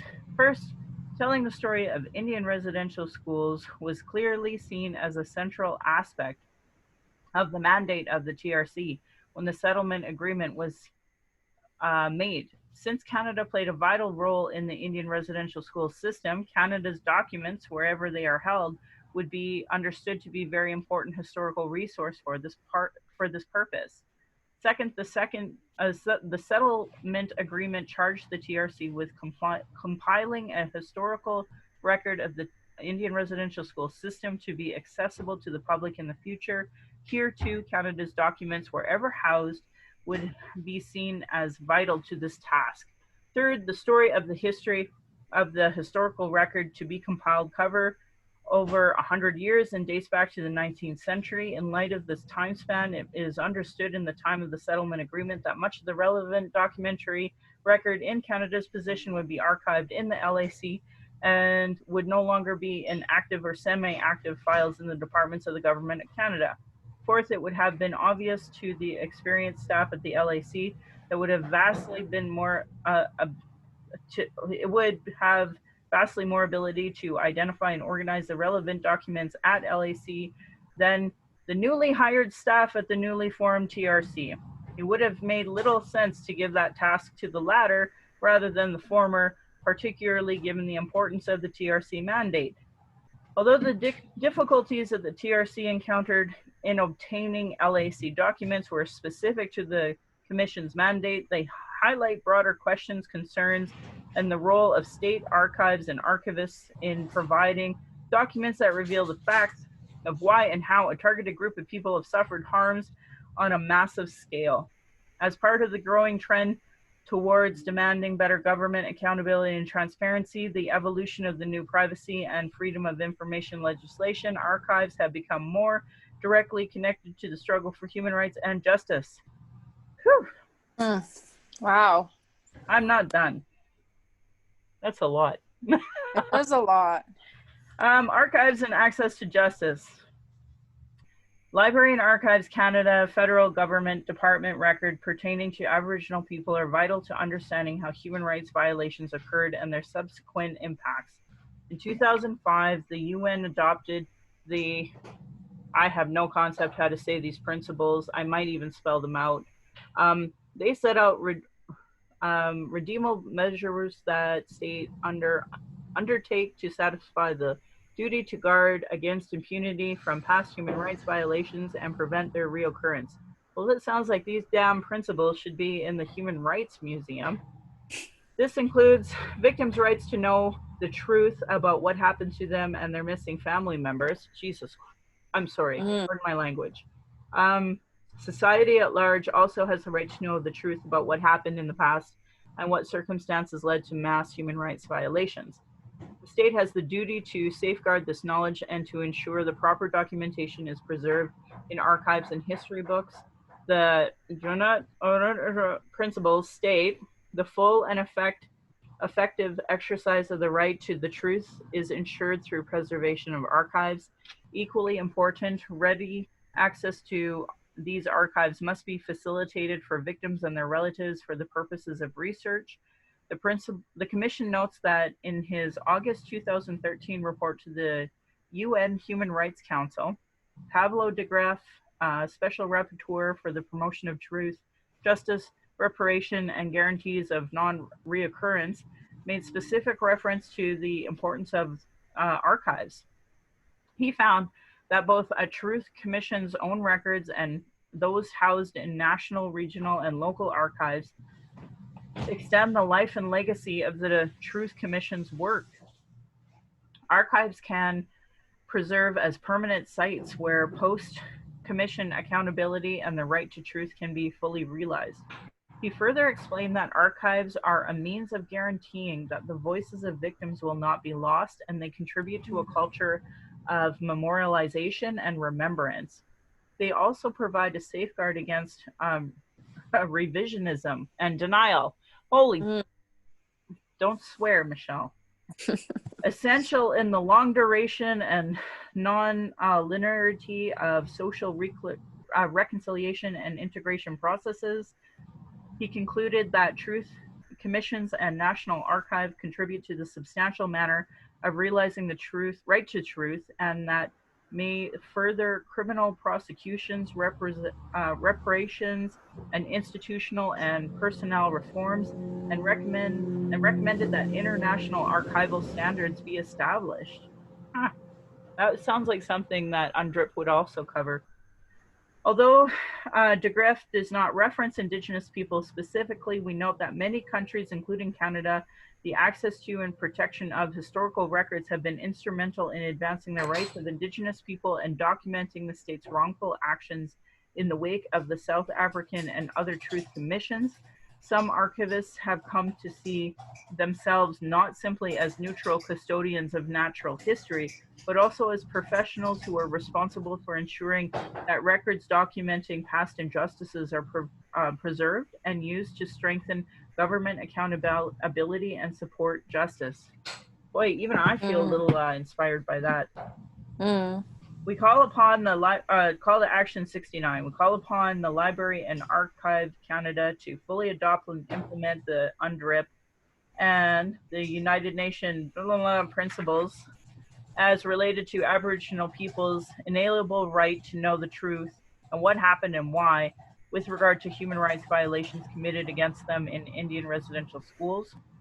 Ensure that its record holdings related to Indian residential schools are accessible to the public. Commit more resources to its public education materials and programming on residential schools. 70, we call upon the federal government to provide funding to the Canadian Association of Archivists to undertake, in collaboration with Aboriginal people, a national review of archival policies and best practices to determine the level of compliance with UNDRIP and the United Nations General Principles as related to Aboriginal people's inalienable right to know the truth of what happened and why with regards to human rights violations committed against them in Indian residential school, and 2, produce a report with recommendations for full implementation on international mechanisms as a reconciliation framework for Canadian archives. Well, let's share screen and Google that. Anybody want to respond to that as I do that? I checked Beyond 94, and the LAC has not adopted UNDRIP, but they have a quote-unquote Indigenous Heritage Action Plan in 2019, which the plan, exactly, which I downloaded but haven't read yet. What did you call that? The archival Canada Action Plan? Library and Archives Canada Indigenous Heritage Action Plan. Haha, there it is. And you guys are seeing what I'm clicking on, right? Yeah. Okay, perfect. All right, progress report. New. Haha. Yes, we like new progress reports. I like new ones anyway. Progress markers. It's from April 2019, so don't get too Damn. Don't get too excited. Right?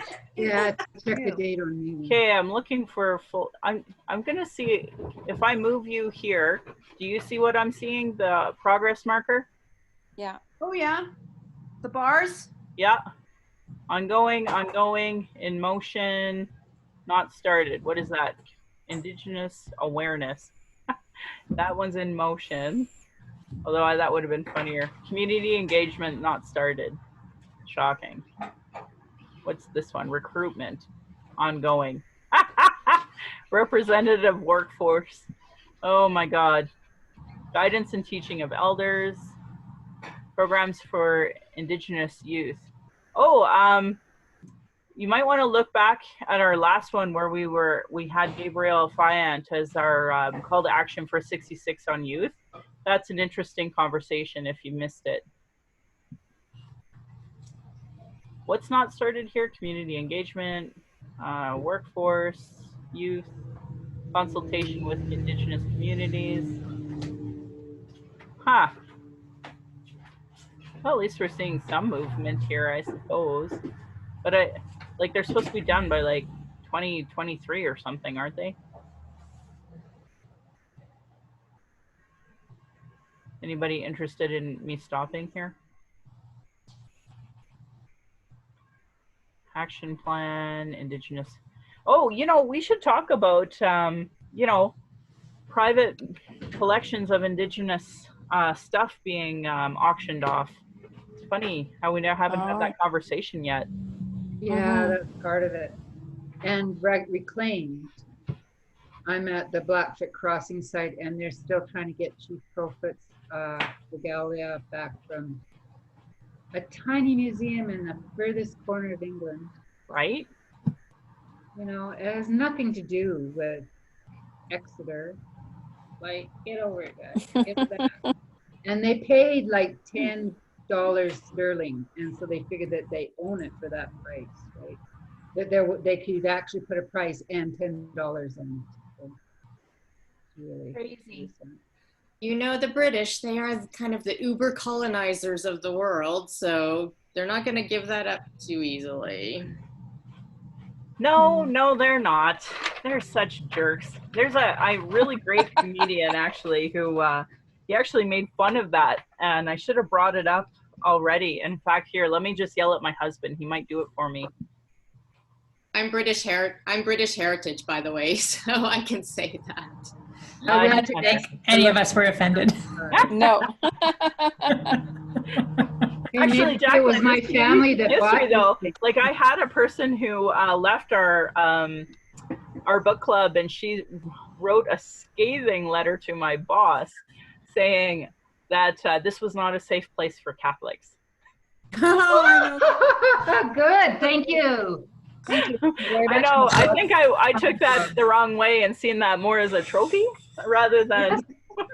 I do. Oh, there's some irony there. Fine job. Yeah, I know. It was pretty funny. Well, it wasn't funny at the time because it was proof of a white woman trying to get an Indigenous woman fired, one. But two, it also showed a huge barrier of why it is. Like, we can't even talk about genocide. We can't talk about Catholic wrongdoing to Indigenous people. Like, we're pretty screwed on this whole reconciliation thing, right? So it's not really funny. It's just that I think it's hysterical because it's ridiculous. But, you know, it's hard. I want to, you know, I want to validate people's feelings. But at the same time, like, at a certain point, a Catholic's going to have to, you know, realize that. It's called atonement. Yeah, exactly. Get over it. More than get over it, atonement. They have to acknowledge and ask for forgiveness and do whatever they do when they ask for forgiveness. I forget what. Yeah, no kidding. So when I started reading this, I wanted to read more about what the museums and such have been doing. So, like, if you are out and about and you hear more about that, you know, please don't hesitate to come back here and, you know, tell us about what you came across, one, because I think that's really important. But two, I wanted to address the fact they keep talking about how, you know, the Library and Archives Canada is supposed to keep a lot of this documentation, when in actual fact, Indian Affairs put out lots of documents that have proven that like, they told all Indian agents to burn a lot of the records that they had when it came to, like, the pass system and such. So some of the ones that you actually see floating around, like, and I think of one from Duck Lake specifically because my friend Kevin Cisaquasis, and I don't mind name dropping him because he is really open and honest about having an Indian pass that his family had it. So he has a copy framed on his desk to remind him of you know, what actually occurred. And there were a few that have popped up where people have, like, you know, missed their daughter's funerals because the Indian agents wouldn't give the pass system, or, you know, starved a family because they had the audacity to try to keep the kid from going to the school. So, like, they have these documents, but some of them are burnt on purpose so that they actually do hide the injustices against Indigenous people and protect the government of Canada. So in just recently, someone wasn't given leave to come to Ottawa for that was when Spence went on the hunger strike. It was that recent, and it had to do with the pass system, and they couldn't get permission to attend in Ottawa. it's still being used it's still being used. That's what it's not in the past thing. That's kind of shocking to hear that. No, because it was some chief or another, and so yes, but it had to do with around the time of the hunger strike, and I wish my brain could retain more of what it reads, but I go straight to anger and it kind of gets blacked out. But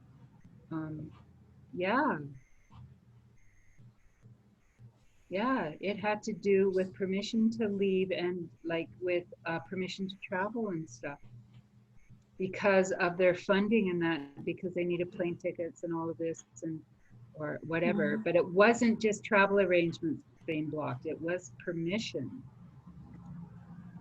Yeah. It's very interesting to think about this need for, within the context of justice, for people to be able to know the past. When I think about when I went to the Holocaust Museum in Washington, D.C., and how extensive that is, not only in terms of having people witness what happened, but also in offering these types of important justice services like connecting families, helping families rediscover their past, holding the archival material for people to be able to rebuild senses of who they are and where they came from. And to think about the fact that not only do we not have that happening, but that there's a lot of, I don't know what the word is, obfuscation of that happening. Yep. Yeah. Yeah. Like great. obstruction of justice, basically. Mm-hmm. Right? Yeah, great points. And you know, that's the irony, is that a lot of people think that this is all properly done and it's not.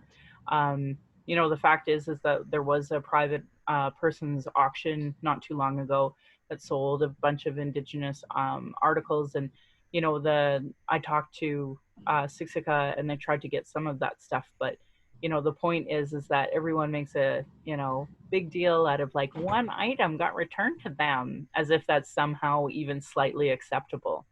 And so to bring forward to my rant, to get us ready for the next, not the book, his next book is Things You Might Not Know About the Indian Act, but the next TRC section that we're going to work on. So this week, I found out about the Dunbow Industrial Indian Residential School that was there, and I went to go there, and it's on private farmland, and the farmer was a very not nice man, and he pretended to not hear me. He disregarded what I said, and then he said, no, it's not even here, you got the wrong place. And this is like a provincial site according to the government of Alberta. So at first I was, you know, obviously I didn't want to meet his gun, so I took my family out of there immediately and we drove home. And you know, I contacted Senator Sinclair's office, and I found that the person that was there wanted to be helpful, but she wanted me to write a letter, which is exactly what I have to do. But I thought before I would write that letter, I would ask her, but she wasn't really forthcoming. She must have been super busy. There's the National Center for Truth and Reconciliation. There's AFN. My MLA will be the government of Alberta.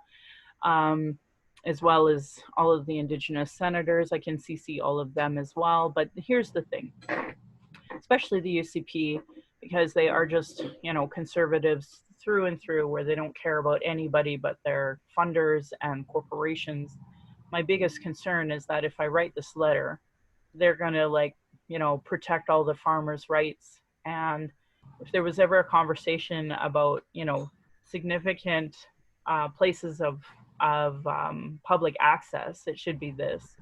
You know, because there are bodies in around every Indian residential school in Canada. So what's happened to the bodies that were around there? You know, I was on the verge of tears. I called, and I won't name him, but his grandfather attended this particular school that I went to try to access. And so I asked him if there was somewhere through Treaty 7 that I should also be, you know, going through. So I'll BCC him as I go through this process so that he can, you know, one, I have to respect the fact this is literally his grandfather's school that he survived.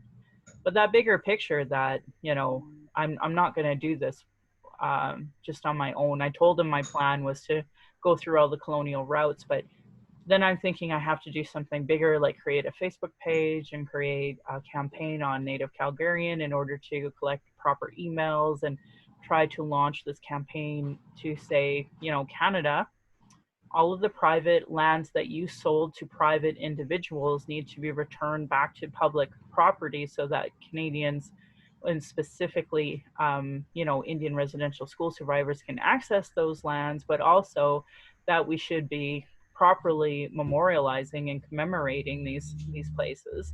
So as we go into the next one, the missing children and unmarked burials, like my last podcast was a complete rant on the fact that like the Red Deer Industrial School, I know where we had some of the most horrific numbers, that's private land today. So if you go to Fort Normandeau, there's like a binocular thing that you look through that they have an outline of what that residential school used to look like, but now it's private land, somebody's farmer's field. I personally don't understand how any farmer can be like totally a-okay with like plowing over dead Indigenous babies.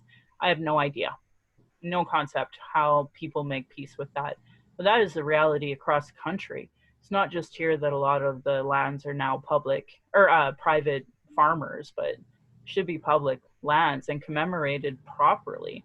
And you know, most farmers that I dealt with growing up in my life, I mean, I just showed them what my plan was of what I wanted to do. Most farmers who have some sort of heart would have been fine with me accessing their lands, but that's not the case. And also I should say that there's an ancient medicine wheel that's on private property here in southern Alberta. And I don't want to mention it too much because I know the elders are very protective of it. But that bigger picture is that there are only certain elders that can contact the property owner who will then allow them to access the site. And that's completely fucking unacceptable. But that's Canada. And I'm supposed to somehow reconcile with that when most people don't even know how to do a damn land acknowledgement, let alone have access to our actual, you know, ancient sites that we should have access to, and then to acknowledge all of the dead Indigenous children that are across this country on these grounds by government policy. We actually don't have that. So now I have to figure out how I'm going to launch this campaign, because if there was ever a land back campaign that people should get behind, it should be this. So were you at Heather, you know what? I'm just going to ask you to just, I'm going to come back to you because you've actually talked a lot. And I think there's some other folks who want to kind of jump in. So maybe we'll start with Rosemary. Well, I was just going to say the irony is that farmers all over Alberta have had to let oil companies come in and set up their pipelines, their pump jacks, and that becomes private land for the oil company. But do you kind of see what I'm saying? But so why can't they, right, set aside those areas or parts of the farm, right, for these commemorative sites? And the other point I wanted to make about the museums and the archives and, you know, all of those things and educational institutions, they're all instruments of ideology, and those in control want to control that story, that narrative, the ideology that propels the country. I think they're really frightened of the real truth coming out through documents. I mean, we know the truth, but coming out in a way that's irrefutable with these documents about what really happened, right? In terms of what that colonization process has meant, and that we're all implicated in it if we're not trying to do anything about it. So anyway, I don't know how I could, but if I can help you with this campaign in any way, please let me know. Sure. I think I'll set it up through Native Calgarian. I have a website, so I'll try to figure out how to make the campaign through that, and then I'll send it out, because this has to be like bigger, right? It has to be national, and it has to be part of TRC. And I know like right now is a really crappy time where white people are just beating the shit out of Indigenous people or and BIMPOC in general. but I just, you know, or fishermen or whatever, but I know like this is a really principled stance that I think most Canadians can get behind, on the idea of reconciliation. So I'm really sorry, folks. It's already 8:27. Just wanted to encourage everybody. So my podcast, I talked a bit about the upcoming Sisters in Spirit March, if you're interested in learning more about that. And also, if you want to stay later, we can continue that conversation. And then I also want to encourage everybody to wear an orange shirt on September 30th for Orange Shirt Day. There's lots of events happening. And I want to thank you all for coming here. It's 8:27, and I respect everybody's time. So if you have to jam out, I want to give you space to talk real quick before you go, if anyone has to leave at exactly 8:30. I'm behind your campaign. I'll do what I can to. I totally support it, and will be there if you need me. Thanks, Kat. All right. Ditto. Okay. Andrea. Ditto. Awesome. Yeah, we're with you, Michelle. And I had some other questions, and I want to say on Orange Shirt Day, the Calgary Public Library is showing Iron Horse online. So if anyone wants to see that or wants to see that, and register up for that at the public library. Awesome. Thank you for that. All right. You're Yeah, safe. so I respect if anybody has to go, but I'll definitely open in the floor, and I don't mind staying till the end if people want to talk some more. So so where did maybe we'll start with Crystal. Did you want to talk at all about, I guess the last couple of hours you want to close out, or do you want to talk about anything else particularly? Yeah, it was very interesting. You know, I've always loved museums and kind of the photography archiving, but then seeing, I don't know, I just keep thinking these are colonial institutions, right? So are we really going to change them the way that we're approaching it, or we have to start over with a different idea? I don't know. I find it's really difficult to think that these institutions will really be able to change how they're doing things. And then just with this private land thing, it's just, to me, it's more evidence of genocide, because they're just covering up like that never happened, right? Like, let's just pretend that it didn't exist and make it really hard for people to find out and actually go to the places. So it just, to me, speaks more of that the intentionality behind all of it, and like so disrespectful, I can't even articulate, right? Like so disrespectful. Yeah. So definitely will support your project. Yeah. Amazing. Like, yeah. Yeah, well, and hopefully for November we'll have it launched. Because I mean that's the calls to action, obviously, but I also I want to contact all of the folks, and I mean for Murray Sinclair, I mean I can't imagine what he has to take on. So that really is our work as Canadians, and me as a intergenerational survivor. Thanks to my family for surviving, but. Yeah, so did anybody else not really get a chance to speak? Jacqueline, what are your thoughts about being at our book club for the first time, and just any thoughts you have in general? Oh, I'm just so appreciative of it, and thank you, Michelle, for all the emotional labor that you do in hosting and holding the space for this group. Yes. It's yeah, deeply appreciated. Awesome. Well, I hope you tell others, and I hope they come. And so my website is Native Calgarian, my YouTube channel, I should say, and so I've just been kind of uploading up on there. And then Indigenous Pride with 12 CSI on Facebook has a lot of our, like the pin posts. If you're like, oh, what was the next book? I can't remember. What's the next section of the TRC? You can always check there. Of course, you can message me anytime as well. But you know, just encourage you to come back and encourage others to join, and maybe have a look through the archives. One of our favorite people is Vanessa, and she told me she's a teacher, and she had, because of her new schedule, of course, tonight is a night she has to be at something.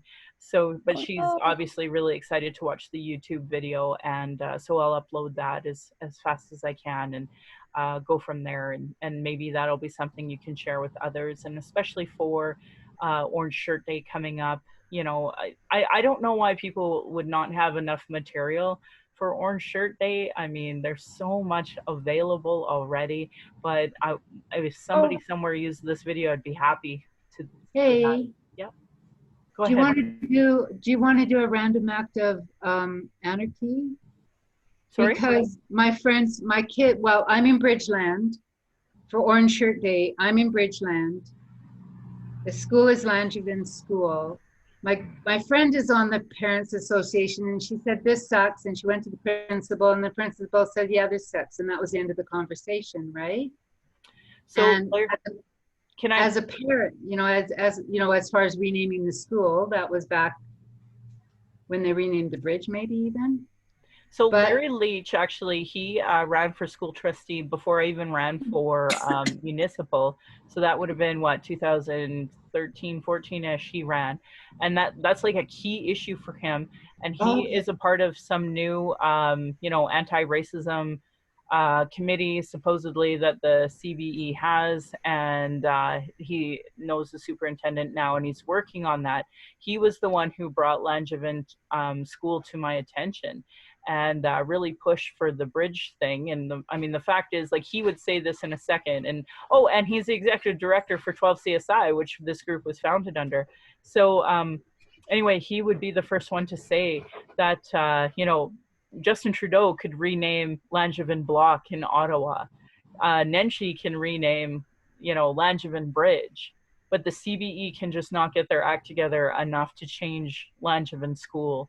And Rosemary has been one of those people that's worked with a team of people through the decades to try to, you know, have more anti-racism policies through the Calgary Board of Education. And for those who do not know, I pulled my daughter from CBE because the language that they use was awful, that's racist. They even have an outside nonprofit that comes in to teach Indigenous education, and it was awful. They constantly disregarded what she had to say. They never instituted anything that was Two-Spirit related. It was just an awful experience for my daughter. And I didn't want her to experience that kind of trauma and triggering from, you know, teachers who worsely think they are progressive. And I just didn't want her exposed to it anymore. So, and homophobia was a problem as well. And they don't have the mechanism against bullying and against all of these, you know, oppressive issues. They just don't. And I'm not going to subject my daughter to that type of behavior. So unacceptable. Are you homeschooling then, Michelle? What are you doing? Yeah, we are. Kat, did you want to chime in at all? Is there anything that you'd like to add to tonight's discussion? I put my 2 cents in when I felt necessary, but I support everybody here and all their efforts in educating themselves, and want to thank you, Michelle, as Jacqueline said, for all your emotional labor. I did listen to your podcast from yesterday, and I was like, holy cow. Yeah, I ranted. Holy. That's why it's better when I have a guest, because then I'm just not like unglued. Yeah, but you're doing amazing things, and we so appreciate you guiding us through our. And I'm really proud that you have a Settler Book Club, because it's very necessary to sometimes have those really complex conversations that I would be the first to be like, and you're leaving the meeting. I'm just kidding. Yeah. It's good that you have that power on Zoom, hey? Just yeah, I know. Like, you should have seen the craziness when I knew I could rename people. I mean, a lot of power. Well, yes, my book club is aimed at white people, mostly white people. I mean, I know there are settlers who are people of color too, but my goal is to change white people's minds and hearts and open them up and be more compassionate. Can I ask you and Michelle if you were able to connect with Asan Edworthy? They're interested in being part of. Yes. Yes. son emailed me, and I will email them the link. So they said they would come next week. Thank you for that. Awesome. Cool. Did you Okay. get, I sent Son a reply copying it to you, Michelle, where they wanted to get in touch with the book club. So Oh, I don't remember. Maybe I sent them a link. I get a lot of requests for the link, but nobody comes. So I'm like, whatever. So I send probably five a month. And sometimes people come, sometimes they don't. So okay. yeah. Thank you though. Yeah, thank you. And I'm going to have to leave. I'm just really exhausted right now. I totally So- understand, Rosemary, and I'm grateful that you were here. And just say hi to Don for us all. I will. Mhm. He's got an eye infection, which is why he's not here. Oh Okay. dear. Yeah. Okay. Take Take care. care. Yep, Bye-bye. thinking of you. Bye for now, Rosemary. Bye. Good. I have to go. I have to. Bye, everybody. Bye, Okay. everyone. I gotta say goodnight. Michelle, you rock, and I'm gonna talk separately with you. Sure, that sounds great. Thanks, Andrea. Take care, everyone. Bye. You too. Bye. I'm gonna go too because I have to really Okay. have to pee. So That's fair. Okay. All right. I will Go out see too. Thanks, everyone guys. at some time, and take good care of yourselves. You too. I'll see you as well. Take care, everybody. Okay. Until next Thanks, time. Crystal, for Yeah. everything. Bye. Bye. All right, Heather and Jacqueline. I guess, do you have any questions or anything about, I don't know, Sisters in Spirit or the Justice for Joey walk? I did address it on my podcast a bit if you want to listen to Native Calgarian, but the biggest thing is that Awaton Healing Lodge can't be responsible under Alberta Health Services guidelines for, you know, hosting an event that has too many people because of COVID-19 restrictions. So we want to you know, respect that the best that we can. They're doing a virtual online event where they're going to interview a lot of the family members, and that actually happened this past weekend. So they're hoping to have those videos up for October 4th on repeat. And then we know as the committee, we can't stop Indigenous families from mourning and from trying to heal from the injustices that have happened. So we know that they will form to march no matter if we say on, you know, social media, COVID-19, you can't come, we're canceling, they'll still march. So Chantel and I will be leading that march so that we can still heal together and pray together and be together and march together and, you know, let Canada know their injustices are genocide, and we will fight this until they quit killing our people. So, you know, that's where it's at, and I encourage you to 8th come. Avenue. Sorry? 8th Avenue, October 4th. Yep. So we'll probably, we're not confirmed yet. I'm just waiting for Awaton to put out their poster for their virtual event, and then we will work around that. So usually it's at 10 or 11:30 at that 8th Avenue there, right 8th under Avenue. those trees, and then those mechanical, not trees, but they're supposed to be trees. And Are they trees? I thought they were dinosaur legs. no, they're trees. They are trees. Oh, I thought they were dinosaur legs. I know, right?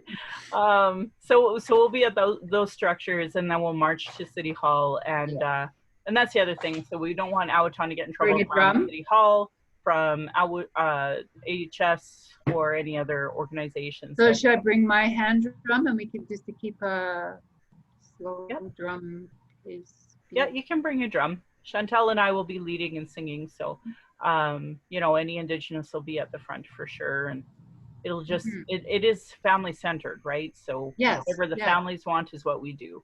And, and that, that's what we'll respect. And Joey English's family will be marching from Bagani starting October 2nd and come up. And I got to figure out if, now that Sam is homeschooled, if we can walk with them actually. So that's super exciting for me, but at the same time super sad, like, you know, a 4-day ceremony basically, or 2-day ceremony, because it's perfectly acceptable to take an Indigenous woman, chop her up in pieces, and put her half in the landfill. And I can't even understand how Canada sleeps at night. I have no idea, no concept of it. So, yeah. So until then, I will see you there. And if you have any, So the other thing was, can you send me contact for Larry Leach? Like, is it just through, is just right at 12 CSI, or what's the best way to get hold of him? yeah, like 12 CSI has their website and their emails and such. It's super easy to get a hold of. Yeah, but he's been working on trying to change Langevin School's name for as long as I've known him. And it was, Yeah, so, but I think, I just thought like a chalk drawing or something, and on the 30th of September, you know, and just do like a press release in front, you know, guys, City of Calgary, this is right here, you know, every year. I mean, I suggested that if the principal was going to keep the name, that the students should debate it every year and have a debate whether they should keep the name and why they should and why they shouldn't. You know, make it evident that they're keeping this name, and make it evident why there would be a debate, right? And I can tell you off the record, though, that the city, or well, the school trustees have tried to have this conversation a bit. I would argue that there's not enough public push on this. that's And what I as mean. a result, the school trustees have kind of like, you know, there's one that's really fighting, but it's a bigger picture she's trying to fight for. And it's that, you know, if one of the founding women was, you know, eugenics supporter, then they should have a better process on how they name schools at all. And if you talk to Larry Leach, like he'll talk about how, you know, it's a stupid thing that the trustees fall back on, but it's like, well, we don't actually have a process for renaming a school, as if that should be preventative to allowing the genocide of Indigenous people through Indian residential schools to continue to be, you know, displayed as a school here in Calgary. So yeah, if you want to, you know, send him an email, it would be larry@12csi.ca. Okay. I mean, I can just start it and then it'll be in that pile of 1,000 emails that I didn't even know I had. But anyway, I'm going to put it out there. But you can CC me too, right? Like Michelle Yeah, at okay. 12csi.ca? Yeah. Yeah. Yeah. Okay. Thank you. You're welcome. And let me know, and I'll see if it works in my schedule, because I know I have there's you know, that University of the Arts, there's a panel discussion that I'm going to be a part of. They're not advertising it yet. I don't know if it's internal or which, but pretty excited about it actually. Great. Yeah. Yeah. Yeah. Right. Lots of opportunity. All right. Thank you again so much, Michelle. Thanks, Jacqueline, for coming. I really appreciate you coming. Thanks. Oh, it's my pleasure. See you in a month. You bet. Okay. Bye-bye. Bye. Bye-bye. Bye, everybody.